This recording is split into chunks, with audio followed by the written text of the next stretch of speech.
बाबू जी कोई कपोल कथा नहीं है, बहुत प्रयास करके गीत हुआ और समझने योग्य भी बातें हैं। पहले तपोबल था कि फूके से लड़का हो जात रहे, झारे फूको से जे करे तप में दम रहे वो अपना लेत रहा, जेका जवन कहा तवन हो जात रहा। 30 हाथे के वो दुल्हन रही, फिट नहीं चलता रहा सब। हमारे गुरु महाराज स्वर्गीय बाबू दयाराम महाराज, बाबू ननकू राम पायरी अपने जमाना में गाया करते थे। बीत गए 27.5 युग, जमनवा जननवा से शादी ना भाई। फिर गाए बीत गए 56 युग, ना भैली करीनवा जननवा से शादी ना भाई। बहुत बहुत से गीत है, इसी से गीत के लाइन में आपको नहला के तहला के भाव पर मिलेगा मास्टर साहब। अच्छा है हमारे बाबा जयसीबी वाले भैया, बहुत प्यारा पुरस्कार है, क्यों भी पुरस्कार चढ़ो में नमन है, कोट कोट से प्रणाम है, आशीर्वाद के बच्चा है बाबू जी मास्टर साहब। अब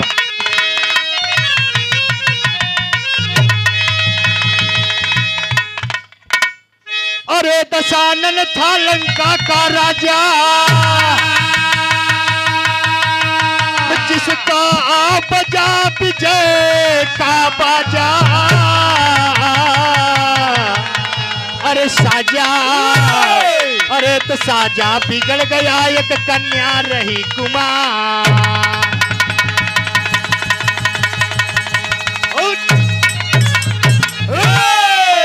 ओहो, कहा गया है जो 64 चौकड़ी राज करने वाले पंडित, जिसे ब्रह्मांड का ज्ञान हो वही पंडित कहलाता है बाबू जी। ऐसा विद्वान दशकंधा दशानन बाबू जी, इसकी माया बड़ी अपार थी, लेकिन जिसके मन में अहंकार आ गया वो मालिक का हार होता है। दशानन आपने अहंकार में होकर के शंकर जी से चैलेंज करने लगा। समय बीत रहा है, गीत के अंदर 4 लाइन की भूमिका मिलती है मास्टर साहब।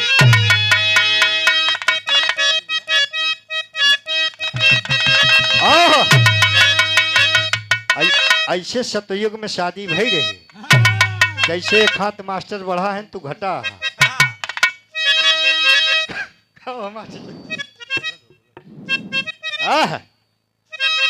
इसके का मार्ग कितना कुटिल मार्ग है, इसके बाजों का इतिहास न्यारा गया। इंद्र में इसके दुश्मन के गौतम बने, जब हिल्या का पानी उतारा गया। बृहस्पति जी उसके गुरु बने, इसके बाजी में इंसान जो मारा गया। लहरी लिखते हुए रंग भरती कलाम, और इसके बाजी में इंसान मारा गया।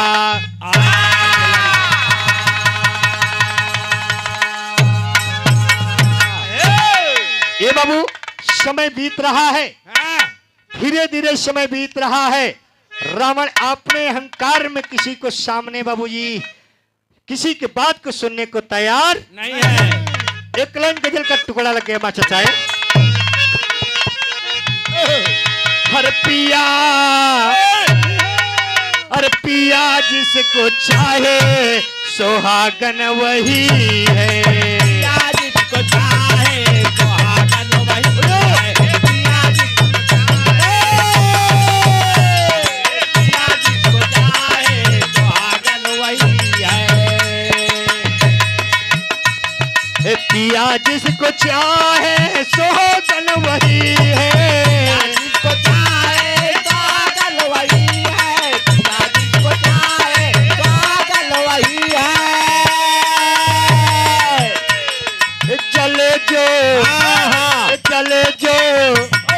चले जो विरह में अभागन वही है। चले जो विरह में अभागन वही है। चले जो विरह में अभागन वही है। पिया जिसको चाहे सुहागन वही है। और जले जो विरह में अभागन वही है। लेकिन हाय हाय राजा की सुता सयानी, राजा की सुता सयानी,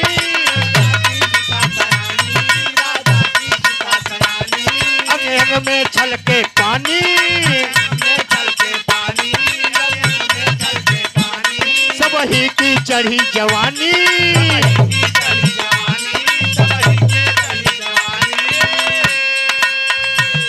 फूलन जो खिल गए बागल, फूलन जो खिल गए बागल,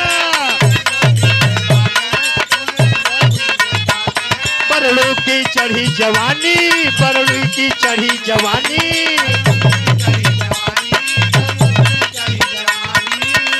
अरे बरड़ी की चढ़ी जवानी, अरे घूमने आई बन में करती है मनमानी। अरे बाप रे, बरुणी का समय बीत रहा है, मालिक शान चढ़ी जवानी में चली आ रही है। और चढ़ी जवानी में आ रही है, देख रही कि ओकर बाप रावण ओकर बियाहे को का सोच शंका और का यही पतावा के केका ऊंचे व केका खाले कह दे। और रावण अहंकार में मस्त है। वारुणी समझ गई कि मेरा बाप मेरे शादी पर ध्यान नहीं देगा, विचार कर रही है। और एक बात दिमाग में आया कि मैं चल करके जंगल में तपस्या करूंगी। हमारे बाप के गुरु शंकर जी हैं, हमारे बाप के गुरु शंकर जी हैं, और मैं अपने तपोबल से तपस्या करके उन्हें खुश करूंगी और उनसे मैं त्रिवाचा जरूर ले लूंगी। वारुणी या करके जंगल में बैठ करके बाबूजी एक पांव पर खड़ी हो करके ओम भगवते वासुदेवाय नमः, ओम भगवते वासुदेवाय नमः, ओम भगवते वासुदेवाय नमः। अरे बाप रे, काफी दिन समय बीतत चला जात वो शंकर जी के आसन तक मंगाई गवा। कहने ऐसा भक्त हमने नहीं देखा कि जो इतना घोर तपस्या कर रहा है। और मेरा कर्म है कि अगर भक्त मुझे बुला रहा है तो उसके पास जाना जरूरी है। ओहो, शंकर जी आ गए, शंकर जी आ गए लेके डमरू तर तर तर तर तर तर तर तर लगन बजावे। जब डमरू बजे लाग तो कहा लड़की, लड़की, तब से तो बारूड़ी टक से आंखी खोल दी है। और जब आंखी खोल दी है कह कश तुमने कैसे मुझे याद किया? कहें याद के हाँ, कहें हमारी बात पूरा करबा? कहें अवश्य पूरा करूंगा। कहें ऐसे नहीं, ऐसे नहीं, आप पहले त्रिवाचा दे, त्रिवाचा दे कि हमारी बात शर्त मंजूर होए कि नहीं। कहें दूंगा, कहें देंगे, कहें दूंगा, कहें देंगे, कहें दूंगा। बारूणी जब त्रिवाचा बनहाई लिहेस, और जब बनहाई लिहेस तब शंकर जी से के बात कहा दे मास्टर साहब, तर्ज बदल के मास्टर साहब, बड़ा पुरान बकल से कहे चढ़ली जवनिया के, कहे चढ़ली जवनिया के, अरे पोल जनी खोला पपिहारा, हरि के बोल मती बोला पपिहारा, हरि के बोल जनी बोला पपिहारा।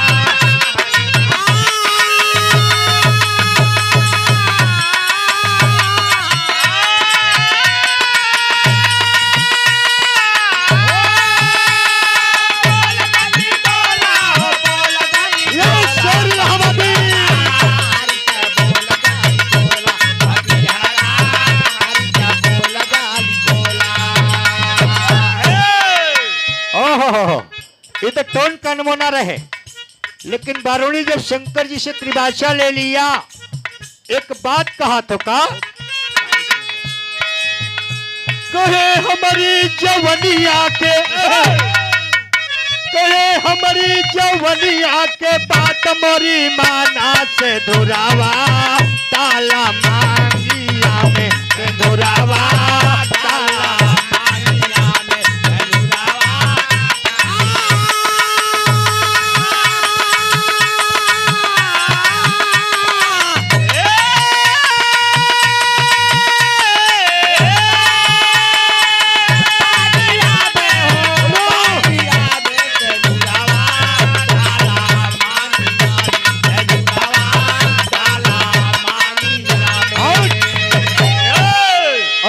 बाप रे, जब बारूणी कहा कि हमारी जवनिया के बात तनी माना सुधरवा डाला हमारे मंगिया में, ए भैया तब तो शंकर जी कहा कि क्या मांग रही हो, तुम्हें कुछ है पता?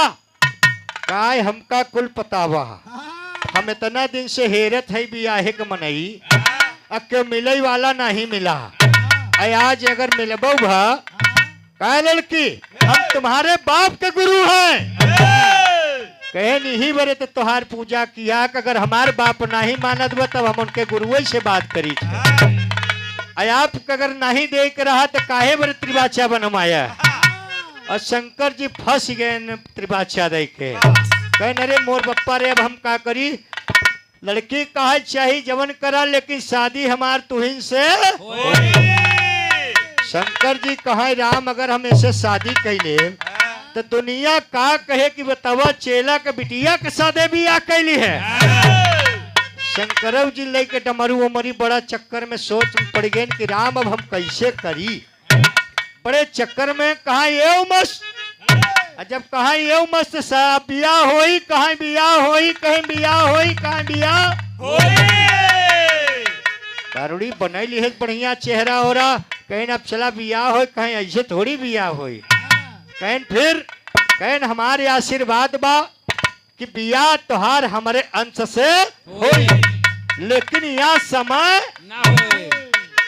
बेचारी जितना सौखियान रहे उतना सुखोरी के, कहे बतावा बिया होई तो आज न होई, उधारे होई परसों हो, कहीं फिर कहीं समय आएगा तो मेरे अंश से तुम्हारे शादी होगी। ओहो, ये बात को सुन करके बारूणी बड़े फिक्र में, एक लाइन तर्ज मिलेगा मास्टर साहब।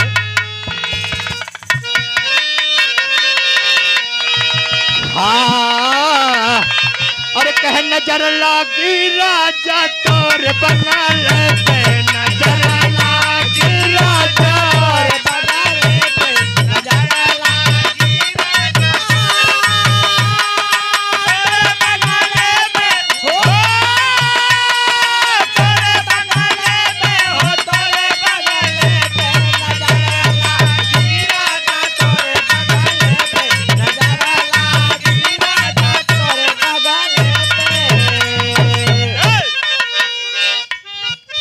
काला पानी से है, हीरो हीरोइन से कह रहा था, हीरोइन हीरो का संवाद रहा हमारा सचा है, कहे जो मैं हो राजा और बेला चमेली,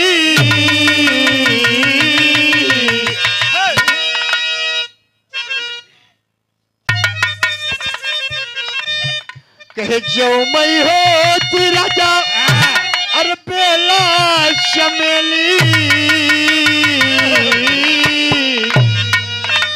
अरे लटके रहा तू राजा तोर बंगाल पे, लटके रहा तू राजा तोर बंगाल पे, लटके रहा तू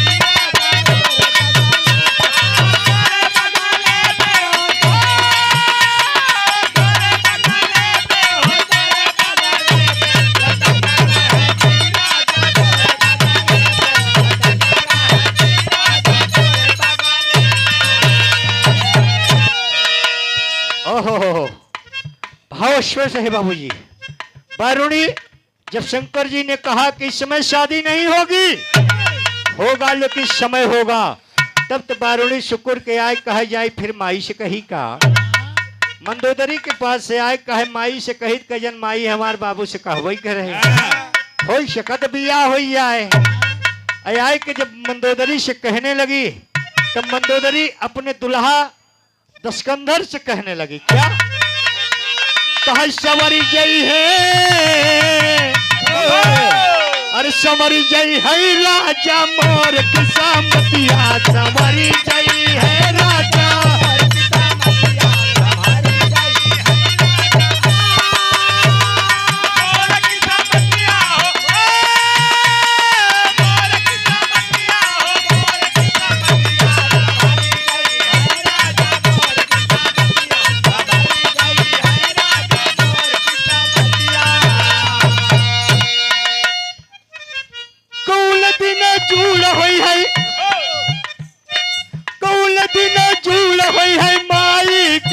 मतिया सवरी जई है राजा मोर किस्मतिया सवरी जई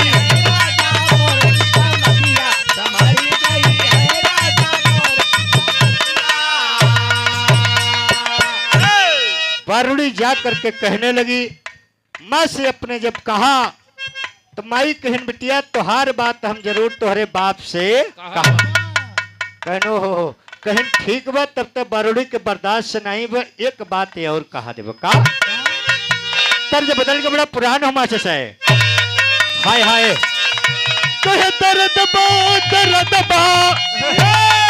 अरे दर्द बा अरे दर्द बा सैया हमरे कमर में दर्द बा राजा हमरे कमर में दर्द बा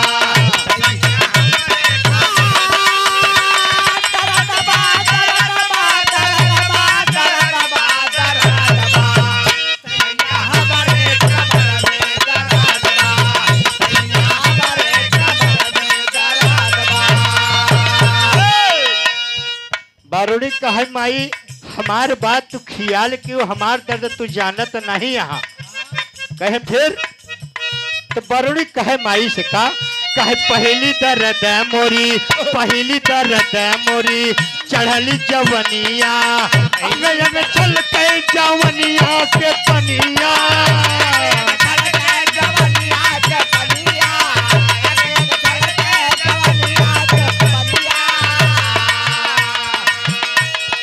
मन को जो ढूंढा मन के जो ढूंढा यार एक तू मरद बा अरे मरद बा माई हमरे जिगर में दर्द बा माई हमरे जिगर में दर्द बा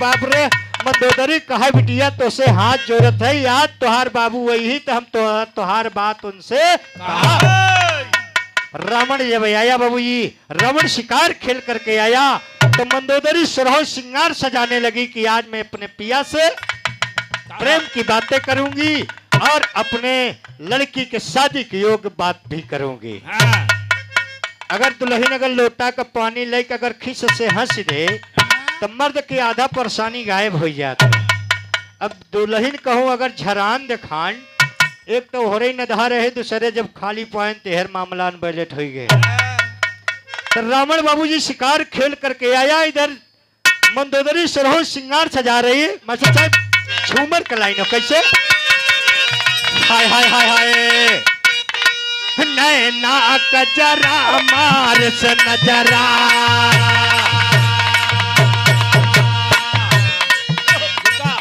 नैना कजरा मार से नजरा गजरा गर में महकायल है पायल छागल छम छम बाजा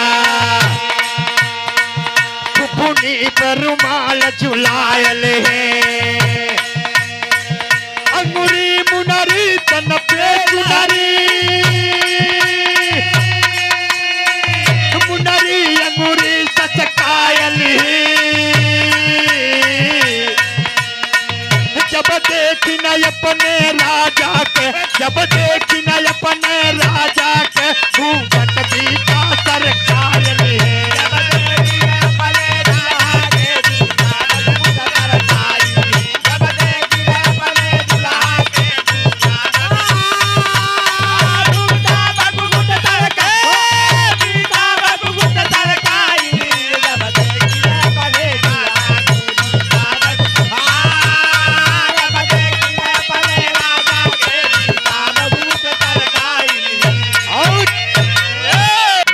सामने जब पहुंची मंदोदरी अखिस से हंस करके बाबूजी बोली लोटा का पानी कहा राजा रावण के कुल थकाई दूर हो गए बारूड़ी वह जंगला पकड़ के तैसे टंगी बा कि देखी हमार माई हमारे बाबू से कहा था पता नहीं बिया होए कि बारूणी ऐसे बैठी बा, मंदोदरी मार मिलाए पड़ी बा, गोड़ हाथ दबावत बा, कहन पिया हो ठीक, कहन सब एकदम ठीक, कहन पिया एक बात बा, कहन बात यह है कि घर में ईमान के खजाना बिटिया जवान हो गई बा, हम कुछ कहा चाहत है कि यू खात पीला हो जात। रावण के धरे से नवजूड़ी मंदोदरी क्या बक रही हो? जब तक मैं राम का विनाश नहीं करूंगा तब तक मैं किसी की शादी विवाह की मुझसे चर्चा मत करना। अरे बाप रे, रावण जब गरजा तो हर मंदोदरी के काजर रोजर पसर गया लाली ओली, हर बावड़ी जो जंगला पकड़े रहा है, पकड़ के ऐसे घस खाई के गिरी गई। कहा अरे मोर बप्पा रे के है राम, तो कब हमार बाप राम के मारे तो कब हमार बियाह करी। चली हम फिर तपस्या करी, वही जोन बबुआ मिला रहा, कजन उहू के समय निष्कान हो, लेकिन बियाह तो करैन के बहा। मंदोदरी मजबूर होकर के बाबूजी सामने आ गई। जब सामने आ गई जंगल में और तपस्या करने लगी तो अंश से मालूम हो गया कि तुम्हारी शादी शंकर जी के अंश से जरूर होगी। इतने में त्रेता का समय आ गया, त्रेता का समय आ गया बाबूजी। हनुमान जी सीता का खोज करने के लिए लंका में पहुंचे हैं। बारूणी विचार किया और तब तक हनुमान जी दिखाई गए। जब दिखाई गए तर्ज मिल गया मास्टर साहब, हाय हाय हाय हाय कि छम्मा छम्मा बाजे, कि छम्मा छम्मा बाजे गोरी के पायालिया, छम्मा छम्मा बाजे गोरी के पायालिया, छम्मा छम्मा बाजे गोरी के पायालिया, छम्मा छम्मा बाजे गोरी के पायालिया, छम्मा छम्मा बाजे गोरी का पायलिया। अरे चढ़ाली जवानी भरी उमारिया, छम्मा छम्मा बाजे गोरी के पायालिया, छम्मा छम्मा बाजे गोरी के पायालिया, छम्मा छम्मा बाजे गोरी के पायालिया, छम्मा छम्मा बाजे गोरी के पायालिया, छम्मा छम्मा बाजे गोरी के पायालिया, छम्मा छम्मा बाजे गोरी के पायालिया, छम्मा छम्मा बाजे गोरी के पायालिया।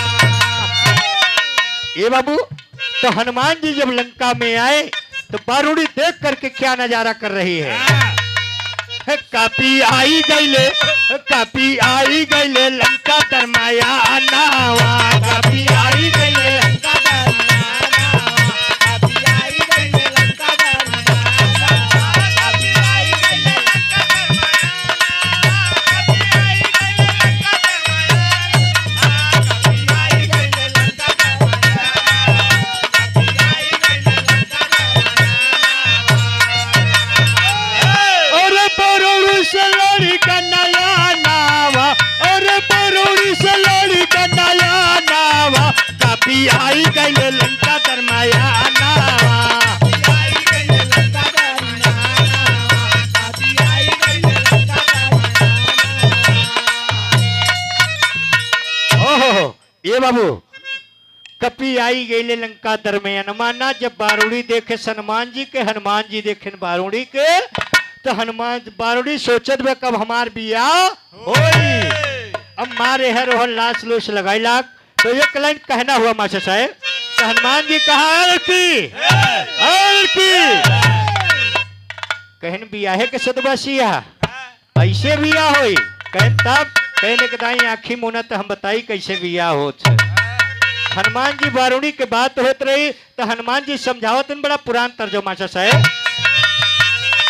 हाय हाय हाय हाय कहे बता दूं क्या लाना, और बता दूं क्या लाना, जब लौट के या जाना, एक छोटा सा नजराना पिया याद रखोगे कि भूल जाओगे पिया,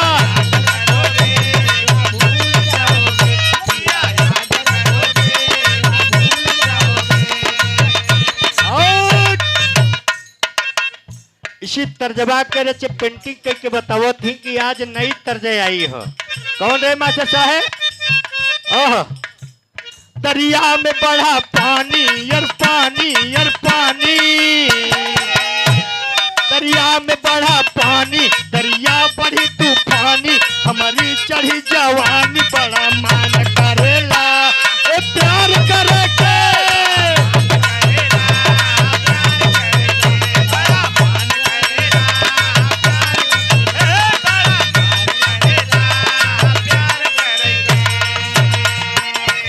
और शाट में भी ज्योति को भी गाना है गाना, लेकिन हनुमान जी जब देखे तो कहे बाघे के नेहे बसे सापन के भुजंग, बाघन के नेहे बसे सापन के भुजंग, अबीछी के पूछी बसे नारी के कुल अंग।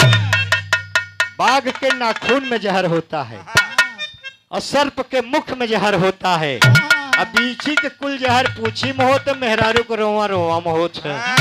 और हनुमान जी सोचन हम आई है सीता के खोज कर कहूँ यही बियाह हो गोल्डन नाइट टहरे तो राम वही बैठा रही, बड़का बियाह हो जाए। तो हनुमान जी इशारा करते हैं बारूड़ी के कैसे मास्टर साहब, हाय हाय नैना तेरे काले यार काले यार काले,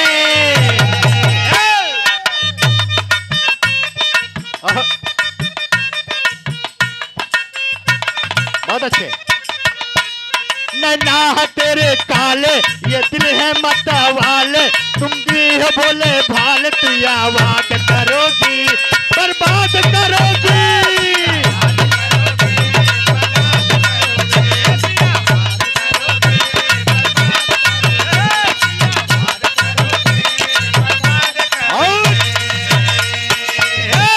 कहे तेरा लाल लाल काली काली अखिया में सोहेल कजरा और काले काले बाले में सोहेल गजरा। हनुमानव जी को ऊपर नीचे बात समझ में आए, कहे इनसे बहुत दूर रहा अने मामला न बैलेट हो सकत है। हनुमान जी कहीं आवत है ही, हनुमान जी यहाँ डारी पकैन वहाँ डारी पकैन, बारूड़ी यहाँ कह दी वहाँ कहीं नजर फाड़ फाड़ देखा दी। का करे हनुमान जी दिखाए तो बारूड़ी के लग गई गुस्सा, कहा तुहार नाश हो जाए। शंकरो जी हमारे बाप के गुरु आयन वरदान दी है, लेकिन सब हमका बैलटे दिखा तब गुस्सा में आ गई बाबूजी बारूड़ी, गुस्से में आ गई। जंगल की लकड़ियां इकट्ठा कर लिया, पत्तल इकट्ठा कर लिया, पत्तियां इकट्ठा करके कहा मैं शंकर जी के नाम से आत्महत्या कर लूंगी। मास्टर साहब पत्तियां इकट्ठा करके बारूड़ी आग लगा दिया, चिता लगा दिया। गौर करेंगे साथियों, बारूड़ी जब चिता लगा दिया और चिता पे सवार हो गई, जब चिता में सवार हो गई धू धू धू धू करके बाबूजी बारूड़ी के शरीर में आग लग गई और बारूड़ी के शरीर जल गई, चढ़ी जवानी में जलने लगी। उस समय कवि को कहना पड़ा ए भैया बारूड़ी आत्महत्या कर लिया, मालिक किसान पूरी शरीर बारूड़ी के जल गई, लेकिन यही शीश बाकी रह गया, शीश बाकी रह गया। गौर करेंगे साथियों, उस समय कवि को बिरहा जगत में टेरी का भाव लिखना पड़ा। क्या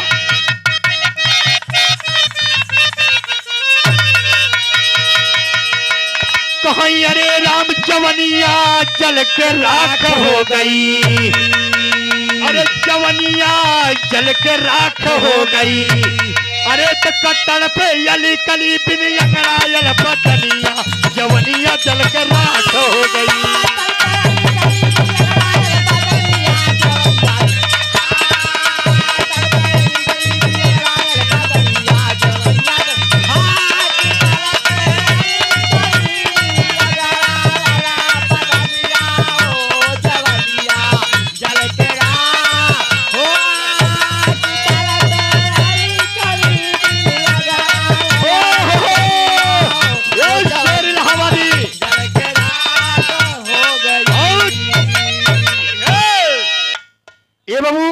बारूड़ी का पूरा शरीर जल गया, सिर्फ मात्र बाबूजी रह गया शीश। अरे बाप रे, सवेरा जब हुआ हाहाकार मच गया, जब हाहाकार मच गया उस समय रावण के कान में आवाज गई कि आपकी लड़की बारूड़ी चढ़ी जवानी में आत्महत्या कर लिया। रावण हाथ मलते रह गया कि अब मैं क्या करूं, बड़ा बेबस हो गया। एक लाइन तर्ज मिल गया मास्टर साहब,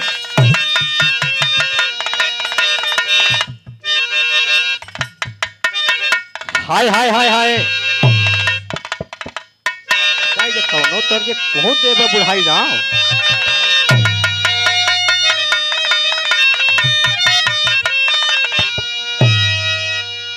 हाय हाय हर दीन में चढ़ऊ मैया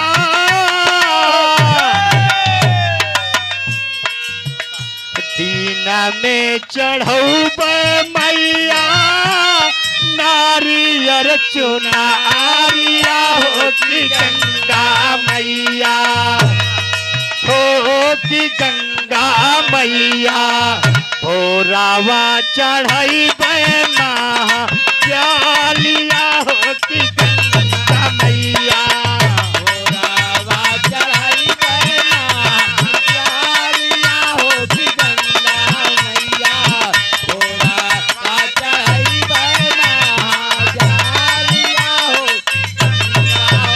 हो रावण जी समय सुना एक लकड़ी का बक्सा लेकर के जंगल में पहुंचता है बाबू जी। उस समय कवि को लिखना पड़ा क्या हरे चली बाला बाबू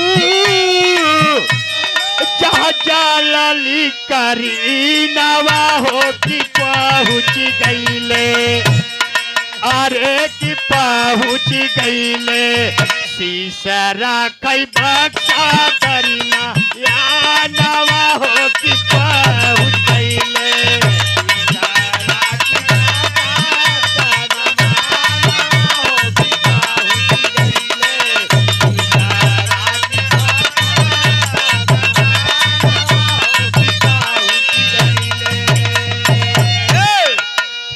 लासिया के लईके लौटा अपने भवानवा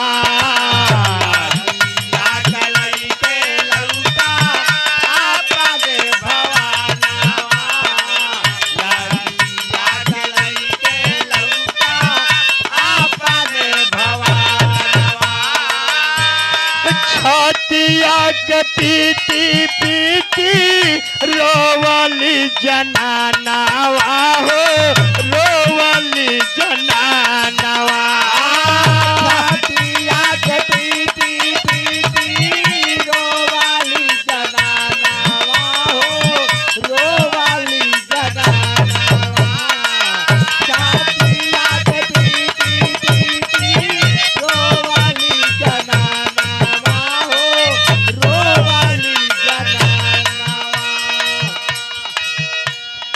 पहुँच गईल राम ताबा लंका दरमाया नवा हो कि पहुँच गईले हो कि पहुँच गईले ओ हैसी से आई ग समानवा हो कि पहुँच गईले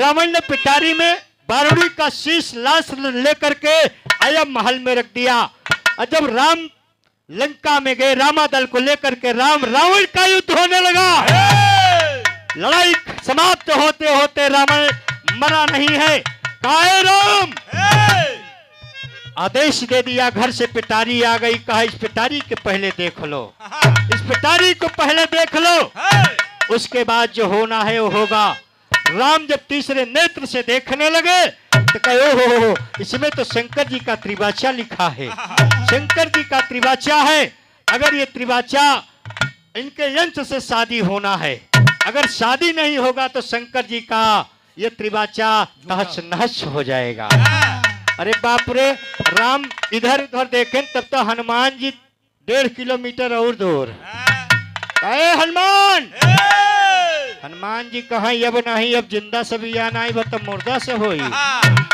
हनुमान जी कहे नहीं आवर से 2 मिनट हनुमान जी के बुलाए सामने कहे हनुमान कहीं सरकार का बात हो कहीं बात यह है कि 60 चिटकू सिंदूर लेकर के इसके लीलार में डाल दो कहन इसके लीलार में कहे हाँ कहे एहर ओहर कसर वसर करे लागन, कहे ना ऐसा नहीं, कहे नहीं मुर्दा, कहे मुर्दा हो चाहे जिंदा, ऐसे मतलब नहीं बा। खाली 7 चिटकू सिंदूर आप डाल दो, क्योंकि भगवान समझ रहे हैं राम के शंकर जी का वरदान झूठा हो जाएगा, अंदर तो हो जाएगा। 4 लाइन बनारसी आल्हा का टुकड़ा मिलता है मास्टर साहब, कैसे?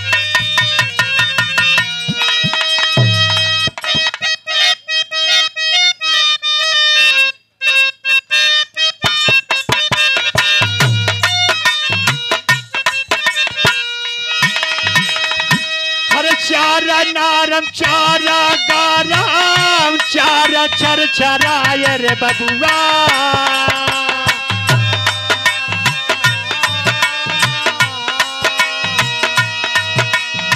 एक ही रानिया के तीना हुकुआ,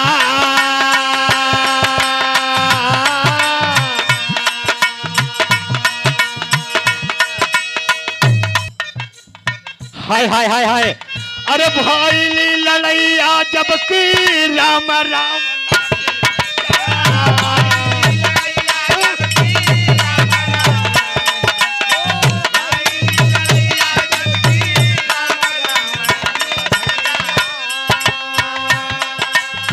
राम अपने मानावा में कर ले विचार, अपने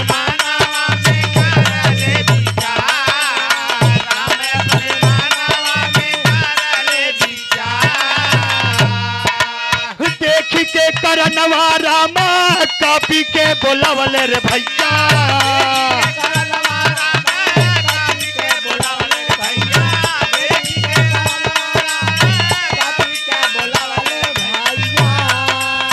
पारोड़ी के शीशे चुटकी दिहले दलवा,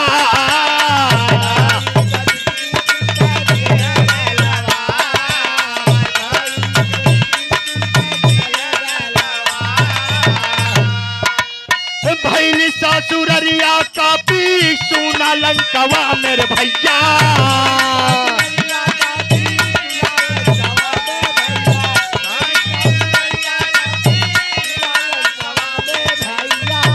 शंकवा तनी के नाही बेद बतला,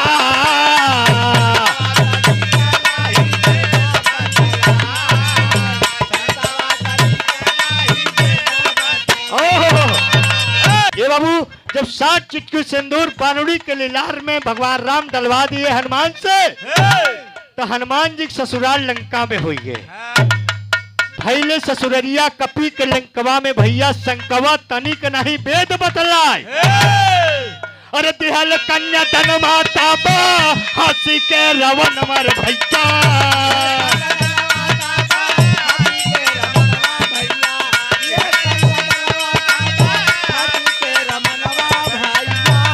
द्वापर में शादी आजा हुई है उस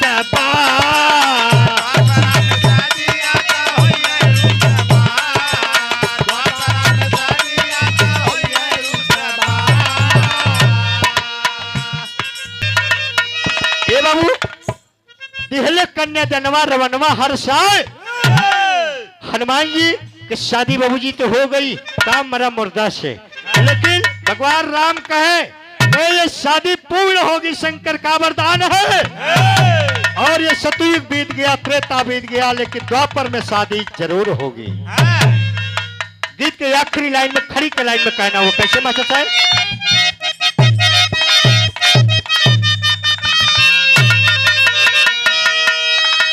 अरे द्वापर में बिरना, अरे राम द्वापर में बिरना, राम द्वापर में बिरना, तो हुई है तो नौका मिलनवा द्वापर में बिरना,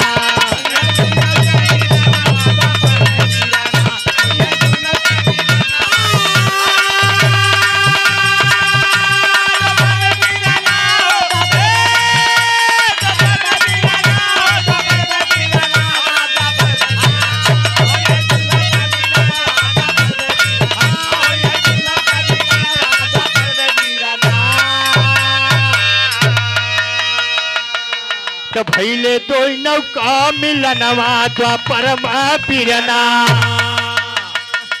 द्वापर का समय जब आ गया साथियों, तो वही अंश शंकर जी का जो 11वां रुद्र अवतार अजात हनुमान जी माने जाते हैं, उन्हीं का अंश पवन सुत हनुमान को बाबूजी आया। पवन सुत हनुमान का अंश जो कहे जाते हैं द्वापर में भीम बली बाबूजी आ गए। लेकिन कवि को कहना पड़ा क्या, बारुड़ी भैली ही डाम्बनी रहे विपिन के पास, अरे कपि अंश भय भीम बली, अरे कुंती सुत भैले खास राम द्वापर में बिरना, तो भैले तुई नवरात्रि दानवा द्वापर में बिरना भैले।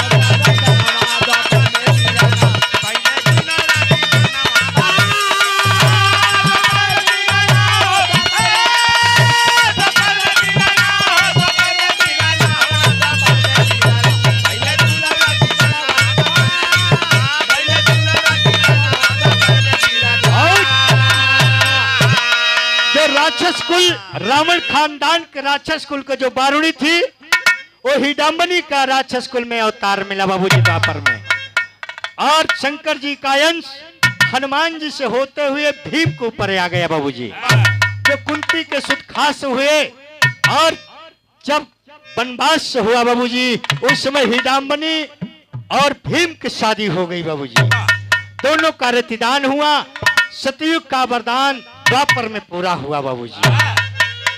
गुरु भोला भाई स्वर्ग के वासी आभा करे पुकार, कथन कर गए गुरुदया राम गुरु नानक करे बखा। अरे राम जवनिया जल के राख हो गई, अरे निराला सुबात चूमई अम्बे कई चरनिया, जवनिया जल के राख हो गई।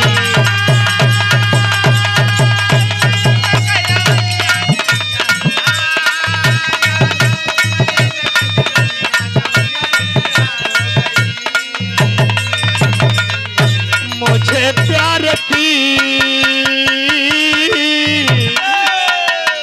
मुझे प्यार की जिंदगी देने वाले,